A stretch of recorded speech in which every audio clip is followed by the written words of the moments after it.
33rd pick, the Buffalo Bills select Deion Dawkins, tackle. The Buffalo Bills select Tre'Davious White, defensive back, LSU. Matt Milano, linebacker, Boston College. With the 96th pick in the 2018 NFL Draft, our Buffalo Bills select Harrison Phillips, defensive tackle, Stanford. Saron Hill, safety. The Buffalo Bills select Jermaine Edmonds, linebacker. Aaron Johnson, defensive back. Josh Allen. And they got their guy. This is their kind of player. With the 38th pick, the Buffalo Bills select Cody Ford, tackle, Oklahoma. Bills select Dawson Knox. Devin Singletary, running back, Florida Atlantic. Ed Oliver, defensive tackle, Houston.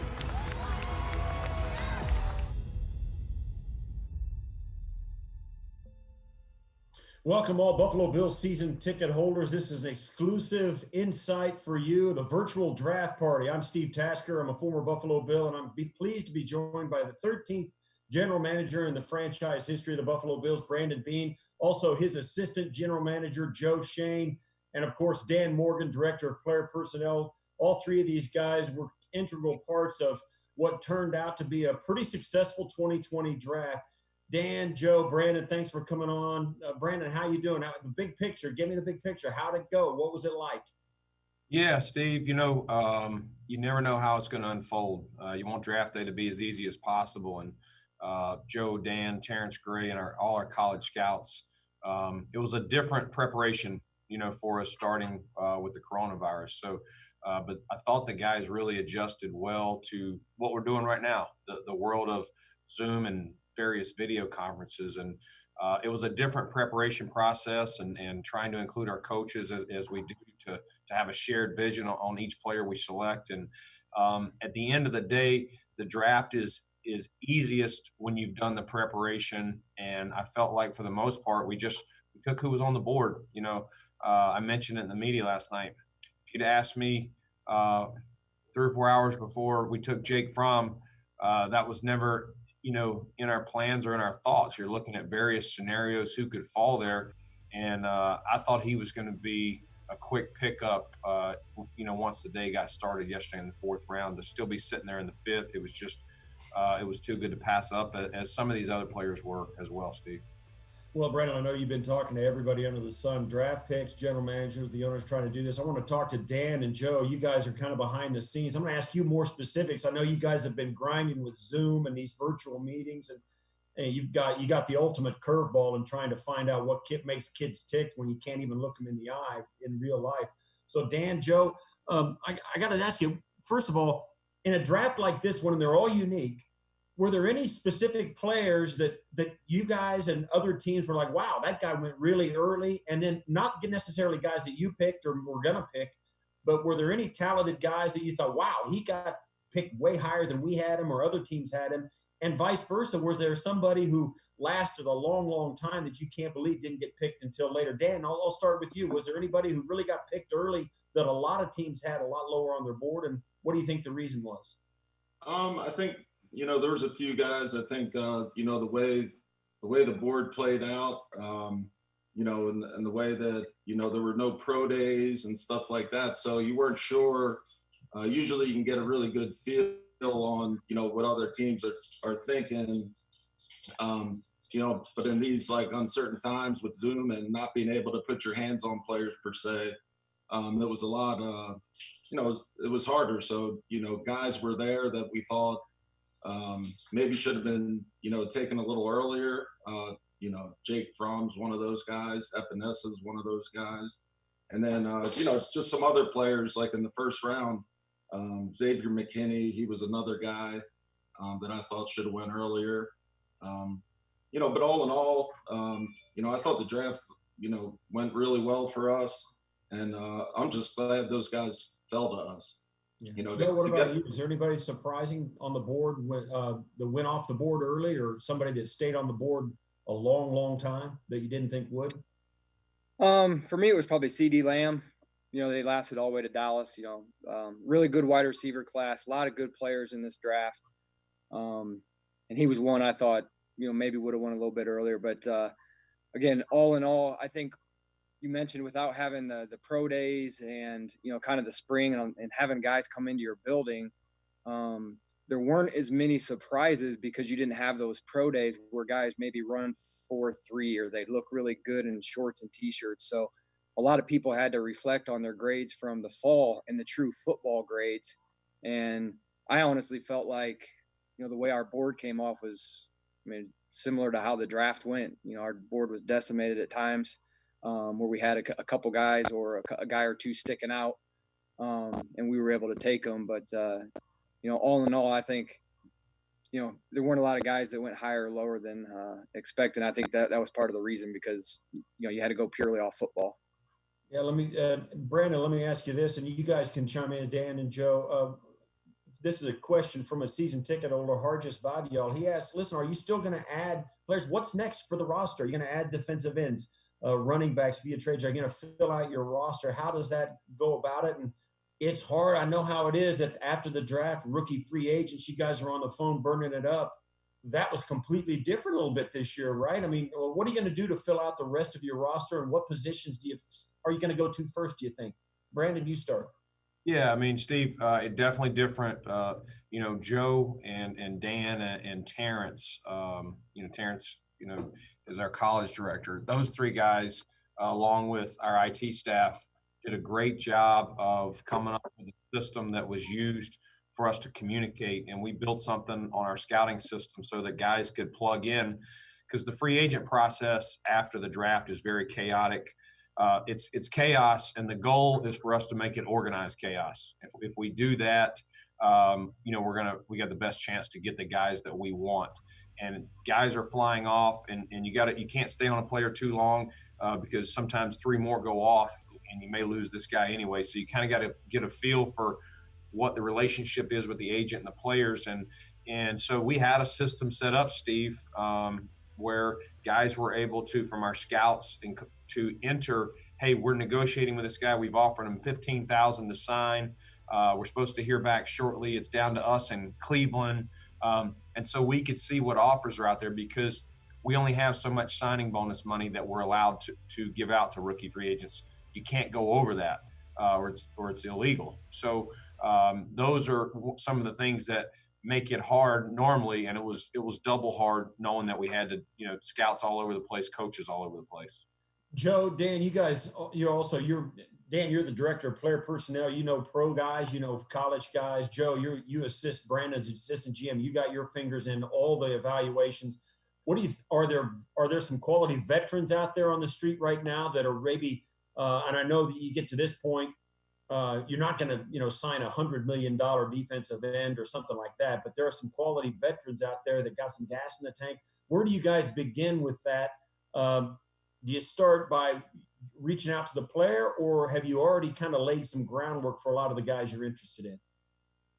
Yeah, we've done, yesterday we signed some undrafted free agents, and then, even a couple weeks ago with Evan Beane and Garrett McGinn, we signed a couple guys recently.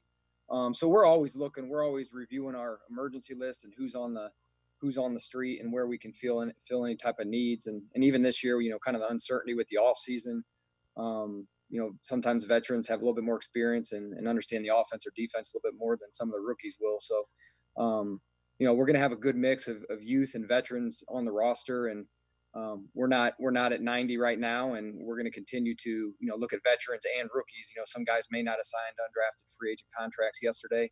So we're still scouring our emergency list as well as our college list to see maybe who the best player available is on the street.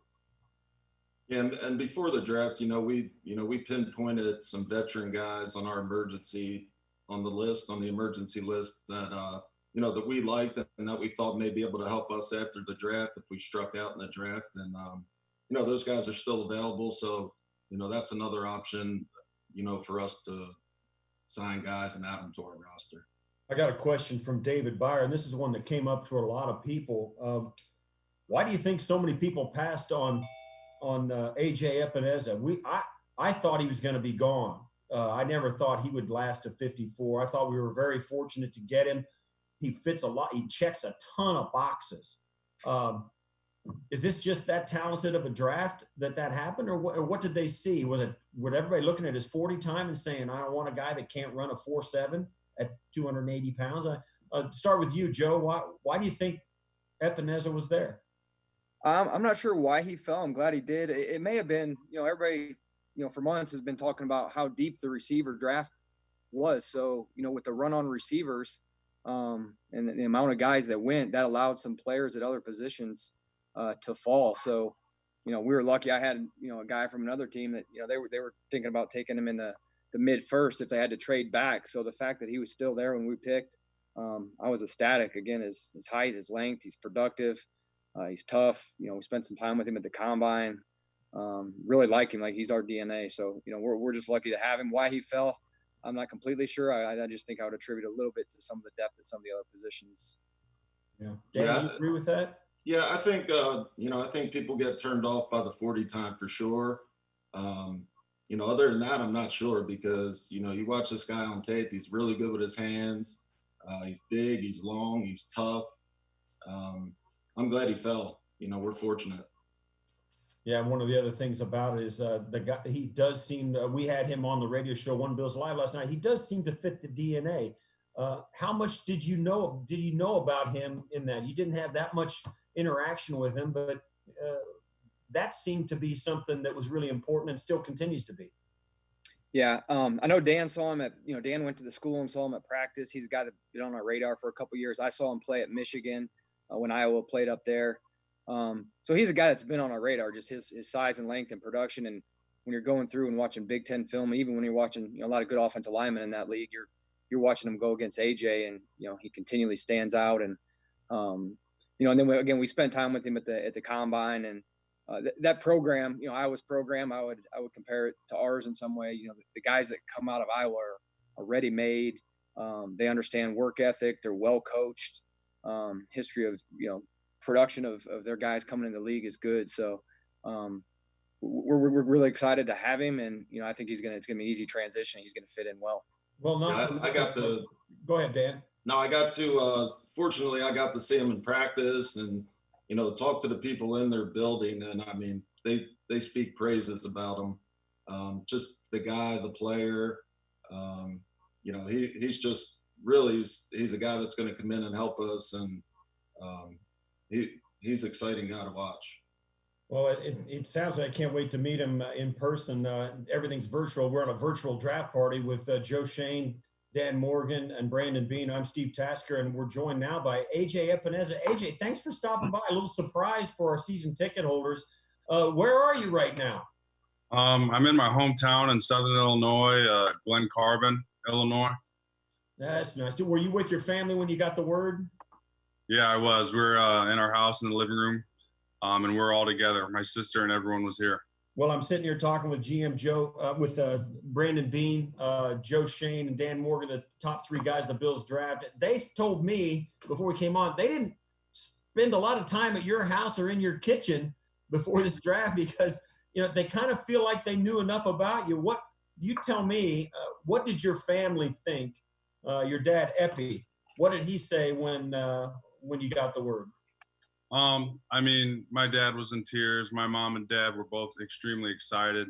This whole experience has been surreal. My mom and dad, they're two of the most important people to me in the world, and they're very excited to go to a place like Buffalo. Yeah, we know with the camera was there as you got the word from Brandon Beane. What was the first phone call you got when it happened? How'd that happen? What was the phone call like? Basically he just asked me if I'm ready to be a Bill, and yeah, I am. I'm 100% ready. Brandon, talk about that. There's always, you're on the clock and you only have 7 minutes to get this done.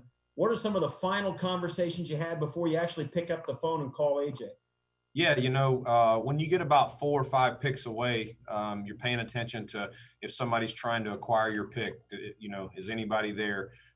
Do you have someone you like? And I think at the end of the day, we said about 5 picks away, AJ was still there. We thought he would probably get drafted. So when 5 are away, you kind of say, all right, this is player 1, this is player 2, this is player 3. You don't really need to go 5 at that point. it'd be doubtful if they would come off exactly how you'd have them. So, AJ was definitely at the top, and we were very surprised, as we've all talked about even before he got here, that he fell. As I told the media, I think his 40 time at the combine, people paid attention to that. We drafted Devin Singletary last year, our running back, and he ran 4.6, and people killed Devin. But if you watch Devin as a player at Florida Atlantic, you knew he was a good football player. If you watch AJ, his play speed, he's got competitive speed. We don't put too much stock into that 40 time. It's an indicator that at the end of the day, AJ's been a productive player, and his game translate at our level. Dan, Joe, what did you think? And how close was it when it started getting down to, 45, 48th pick, 49th pick? When did you guys start saying, okay, I think we're going to get AJ? Not until we were on the clock. I mean, as it kept coming here, they just kept saying, no way he's going to fall. Man, he's still there. He's still there. And, names are coming off the board, and he was sticking out. And, again, there were a couple teams, tried to call into our spot, to maybe for us to trade back, and there's no way we were going to move. We were happy to stay and get a player of his caliber. Right. Dan, is that that's what you thought too? You were sure of it when you got on the clock? Yeah, I thought it was pretty obvious. AJ's name was sticking out on our board, and I just think it was the obvious choice. AJ, what are your expectations of getting to Buffalo? I don't even know, and none of us know actually when you can even come to town. What are you going to do for the next however long you've got? I mean, are you going to stay at your house? Are you going to work out wherever you can work out? What's your plan? I've been lucky enough. One of my good buddies I grew up with, his dad owns a private gym on their property, and he's been allowing me and my brother to come work out every day.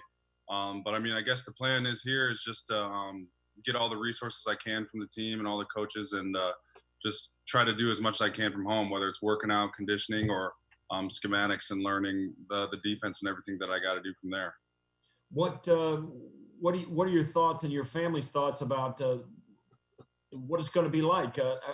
When I became a Buffalo Bill, it took my family about 5 minutes to acquire all the gear they could possibly lay their hands on. Have you guys already got all your T-shirts, hats, and gear? And what alumni from the Bills? Have you talked to any old guys like me? I got to meet Bruce Smith via Zoom, and obviously he's a legend. And it was really cool to meet him. But as far as gear, I've had some of my family members already purchase and send me pictures of all the stuff they've already gotten their hands on, and they're very excited to get going. Well, before we let you go, AJ, I'll tell you this: as a former player, one of the best parts about pro football is free gear. So good luck at stockpiling all of it. Don't just get, let me just tell you, don't just get double X like that you wear. Get some mediums and sprinkle in for the family too, Just share the love. There you go. AJ Epenesa, thanks so much. Congratulations on being Buffalo's first pick of the 2020 draft, 54th overall. Congratulations.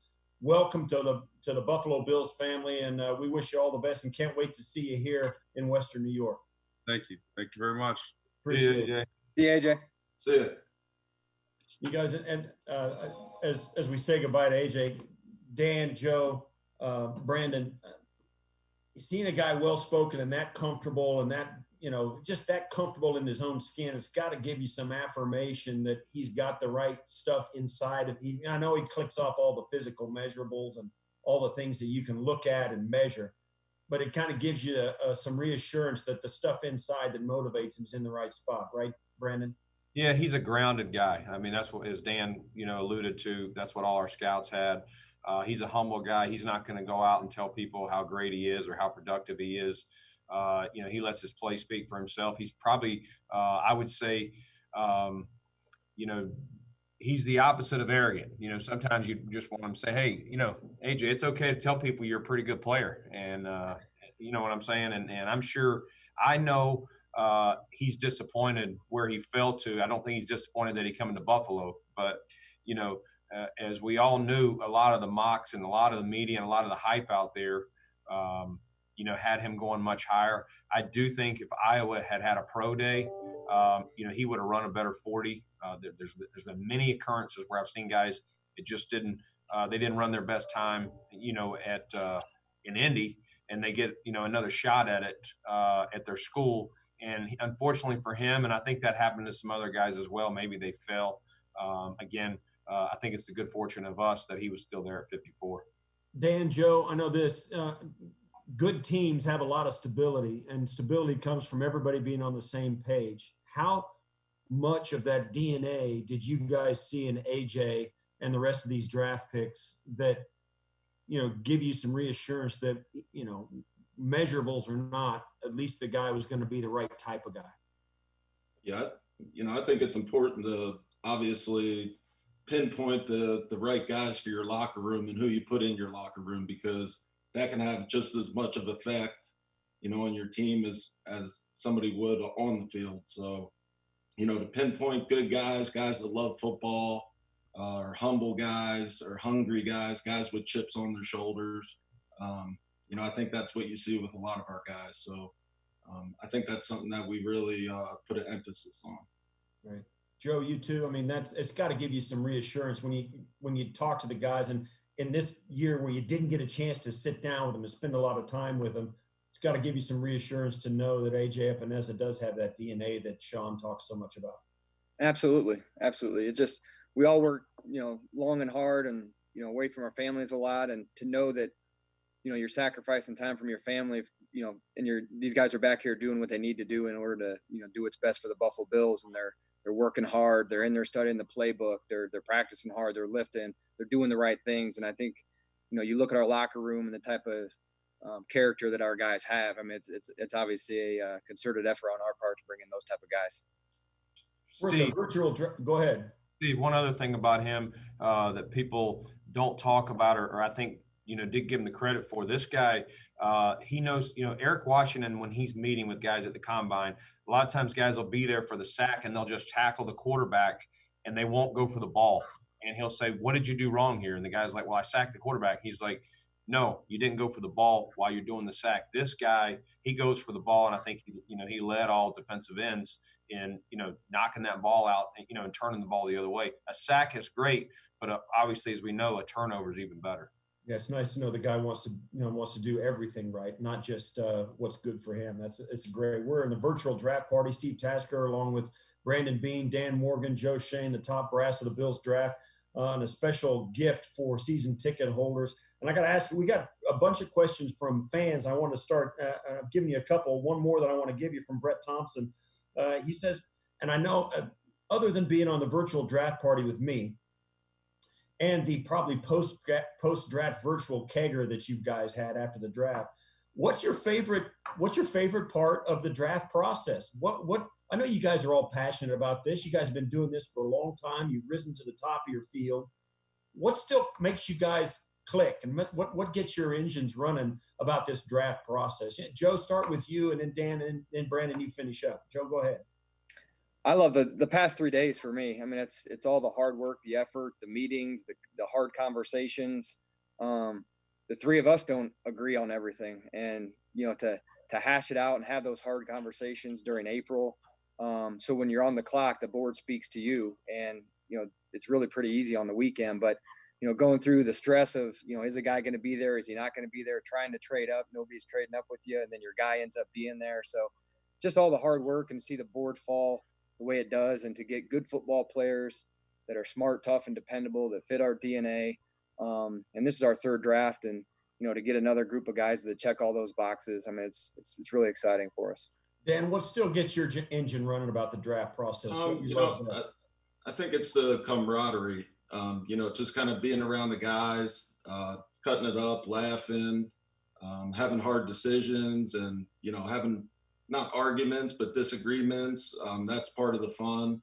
And I think the other part of the fun is just going and, meeting new players, meeting different people at different schools, and just kind of expanding your network. It's just really a people business. So I think, just getting to meet new people and just kind of be around the guys, I think that makes it a lot of fun. Brandon, what do you love? Are you kind of echoing what these guys say, or what's your favorite part? Yeah, it's fun because one of the things that I say, as Joe alluded to, we don't always agree on things, and we hash it out. And sometimes we get after each other in the end. We had to virtually do it, so nobody had to throw any blows in the draft room. But what I love about the group that we have is we're able to bust each other's chops. Some guy was arguing about, he did go where, somebody was arguing, I'll bet you $10 he goes in the first round, and having some of those laughs in the draft. We usually have a sideboard of some little, $5, $10, $20 bets, because we're prideful guys and we've put the work in. And the thing that I tell the scouts is, if you put the work in, I expect to hear your voice. But once we make the pick, Steve, it's our pick. It's the Buffalo Bills. And it's not always the guy that I want, I can promise you. If the majority and they make a good case, then, I will relent on certain ones. And so it's our board. And so last night, we had a Zoom, everybody, grab a couple drinks, and we kind of just hashed it out like we're doing here, talking about the draft and how it went. And it was fun because people were like, man, I can't believe this player was there for us. And everybody was happy, even if maybe they had been arguing for another player. They took it. The Buffalo Bills got better. Our process worked. And as Joe said, it's fun to kind of, after all the work, just kind of relax and appreciate everybody. I know you guys listen to each other and you have hard conversations and you don't always agree. And I know you've got a bunch of scouts that you trust, and the scouts trust you as well. And you guys interact a lot. I've got to ask you this, and this is a question from Michael Royal from Mooresville, New York. He wants to know this: how much does your coaching staff chime in, not just on your day 1 picks, but your day 2 picks, your day 3 picks, about the kind of guys, and how much input do they have along the line of the draft process? I'll answer this. So what we do is, obviously we've done all the work in the fall and we prepare them. The first time, if we're not playing football, if our season has ended by the Senior Bowl, that's kind of the first intro. We usually take the coordinators and a couple of select position groups down to Mobile, and we'll start introducing them to some of these guys there and meet them and start our process. And then right before the combine, Steve, we go through a background with all our coaches so that they know some of the things that they're going to meet these guys in Indianapolis. And then their first chance to get their hands on them on the field is at some of these pro days and private workouts. Obviously, that didn't happen much this year, but we set the board before we go to Indianapolis. We go to all our pro days. We come back and we set the board in early April. And then at the next week, we spend a week kind of just going position by position and letting the coach have their voice. And I tell all the scouts, we're flies on the wall for these meetings. Even if we 100% disagree, we're going to hear how the coach sees them, how they see them fitting, who they beat out, and then they get to have their piece. And then if they point out something that we didn't see, it's our job to go back and double check it, Steve, and see if if we still totally disagree and just don't see the fit, then maybe we don't go that way. But we do really involve them all the way through the process. And then during the draft, this was a little different. The coordinators had them on Zooms. If I needed to have any questions, Sean and I would connect with the coordinators kind of down the line. Joe, Dan, what do you think? Joe, I'll start with you, and then Dan, you can follow up. What do you think an assistant coach especially brings that maybe a scout doesn't? I mean, what can you get from a coach that maybe a scout wouldn't pick up on, or is everybody an individual? Is there, generally speaking, stuff like that you can get from coaches that you don't get from your scouts? I've always thought coaches look at film a little bit differently than we do. A lot of times they're looking at schematics, why things are being done, the why. A lot of times we're looking at traits, quickness, speed, athleticism. So a lot of times it's more what they're being asked to do in their schemes. And, obviously one of the things we use our coaches too is to utilize their connections, like Dan was talking about earlier, and some of the coaches that they know at other schools and the schemes that they run. So, where somebody may just think a guy got burnt because he wasn't good enough. Well, maybe it was something within the scheme that the coaches understand. Because it's a scheme they've been in. So they definitely watch film a little bit differently, but it's definitely a part of the puzzle, and we take their opinion as part of the process. And when there's consensus between the coaching staff and the personnel staff, those are usually the best picks that tend to work out. Dan, what do you think about assistant coaches and what special maybe point of view they bring to the draft process? Yeah, I think Joe just pretty much summed it up. I mean, they're looking at it from a scheme standpoint. We're looking more at the player, the athlete, the potential, how we see him kind of fitting and developing. But the coach is looking, you know, at the scheme and, you know, where his eyes are. You know, we're looking at that kind of stuff too, but they're really digging into the coverage and does he understand every little aspect, as opposed to us just kind of looking at the guy and seeing the potential and, you know, what he could be. Yeah, I got one more question for all three of you from Nick Manning. He's from Waterloo, Ontario. And, you know, we're all sitting in the middle of a pandemic. We're all locked down in our houses. And you guys went through this whole process in a virtual nature. So I got to ask you about this virtual world that we're living in, even the one we're taking part in today. Was there a moment in this recruiting, scouting, drafting process where you're on the computer and something happened that is, you're going to like, I'm going to remember this because having to do this on this, or this happened where your internet popped out, or whether you found out something? What is there something special that happened during this virtual off season that's going to stick with you throughout the remainder of your career? Something that you'll never forget because of this this pandemic that we're suffering through? Is there anything about this draft? Brandon, I'll start with you. What are you going to remember about this virtual world we've been living in, and how it related to the 2020 draft? Yeah, I mean, the preparation was totally different. And, you know, I think the good teams adjust to it. There's nothing you can do about it. And that's the thing that our scouts, you know, and coaches too, for that matter. But I was really appreciative of how they did that. I think the thing that I'll always remember is, you know, normally in the draft room, we have kind of our head table, and that's Terry and Kim and Sean, the three of us, and Terrence Gray.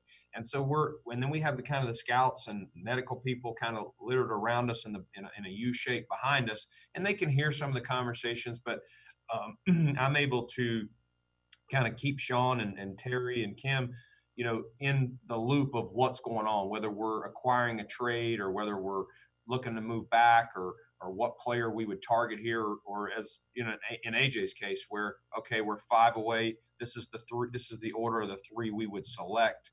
Those kind of conversations, we had to do that different. And, you know, I had a Zoom with all our scouts on it. I had a Zoom with Joe and Dan and Jim Overdorf and Kevin Meegank handling these trades. And then I had a Zoom with Terry, Kim, and Sean.